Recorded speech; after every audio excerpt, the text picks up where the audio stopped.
So this is a week out right now. Well, just about a week out. I just did the Dallas Europa here a couple months ago in June to requalify. People that know me, I like to stay in the dark. I kind of stay in the shadows. I don't do a whole lot talking about me. I do like competing. The whole goal this year, per my wife and Steve, who's my brother, they kind of pushed me back on the stage, and the deal was if I do a national show, my wife said, you're going to do the Masters Open and you're also going to do the Open. So I'm heading up North Americans next week, doing a 35 plus. Yes, I'm old, getting up there. And then also we're doing the Open. So hoping for the best. I feel good, other than the head cold I got down from seeing my buddy Steve compete here at the Wings of Strength. But I feel okay. I'm a little run down, but I feel good. It's been a good prep. I've got a great support system. I always had that, and it got even better when I came here. And I'm really appreciative of all the people, Steve, Gasp, and Team Kingsnake. Of course, none other but my wife, who has supported me and dealt with my manic up and down behavior as far as low carb, high carb. Sometimes in a good mood, sometimes I'm crabby. It's all dependent on my blood sugar at time period. But I want to thank everyone. Just hope for the best we can do at North Americans.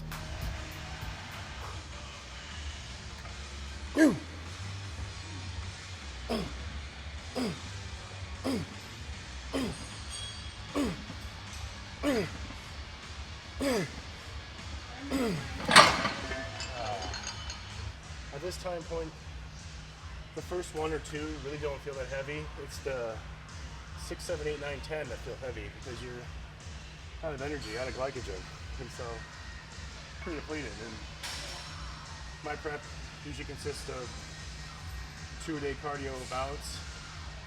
I do some interval stuff in the morning, higher intensity interval stuff, and then some low to moderate, just walking steady state post-workout. And because I'm a fat kid, I have to spend energy.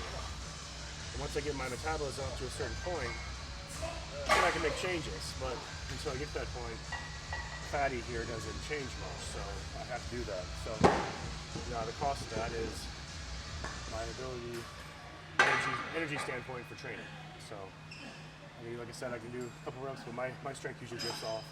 But again, bodybuilding is not strength training, it's bodybuilding.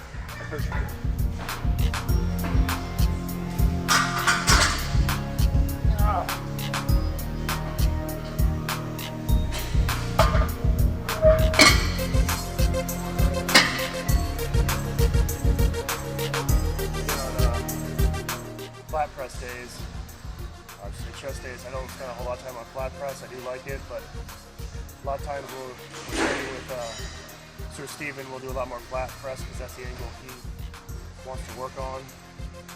I actually don't go too heavy. Those days of trying to move a lot of weight for me, this one kind of does bother my AC joint a little bit, but yeah, I'm just trying to train to stimulate muscle tissue. So a lot of my chest days will be 3 to 4 exercises, if that, and I call it a day. Everyone's got a body part that just seems to respond either with or without the stimulus, and that one seems to be mine. So I just kind of do a little bit here and there, and don't want to spend a whole lot of time on it. I really work on the body parts that need to be required to have more of a symmetrical look, and chest is not one of those things. It's a great body part, but for me, I want to focus on things I need to focus on, not ego lift on chest day. In my experience, during a certain range of motion, there is greater muscle activation of a certain muscle opposed to a full range of motion. For instance, on this movement, if I fully extend my elbows, does it become more of a tricep movement? More so tricep, less pectoralis major. On an incline press, depending on my hand placement, depending on a lot of different factors, could the anterior deltoid become more of a prime mover than the pectoralis major? Now, if you biomechanically eliminate that through your range of motion, can you enhance the muscle activation of the muscle group, the prime mover you're trying to train? Every muscle group, large muscle group for that matter, can be the same way. Squat movement. Everyone has that ass to grass theory. Well, what muscle is being activated greater at the lowest portion of the squat? What muscle group are you trying to train? It becomes a more in-depth question than just do this and this will come out of it. So again, there's a lot of research to show different things, but I'm hoping someday I can break that door open and start showing that for bodybuilding, cosmetic training, partial range of motion may be beneficial, opposed to sport-specific training where full range of motion is definitively greater or better.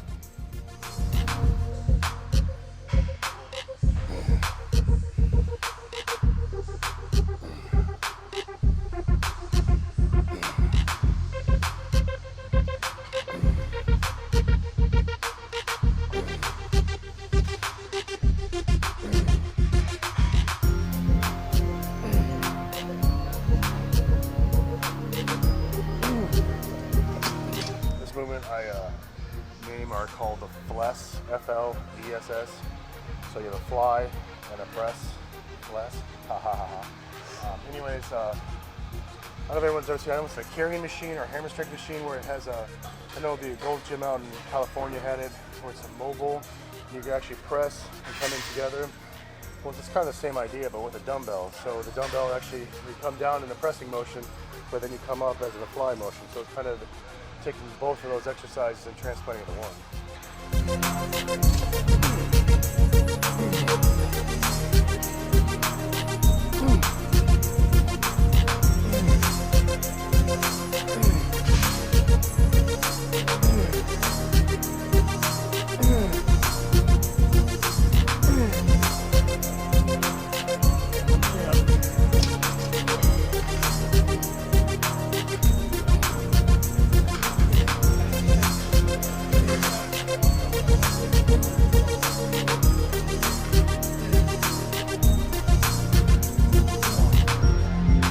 Thank everybody. Hope to see some of you North Americans. From there, I don't know what's going to happen. We'll just hope for the best, and if we can try to achieve that goal I've been chipping away at for quite a long time here. It's about 20 years. Well, not 20 years, but better half of 2 decades of training. So hopefully we can do well.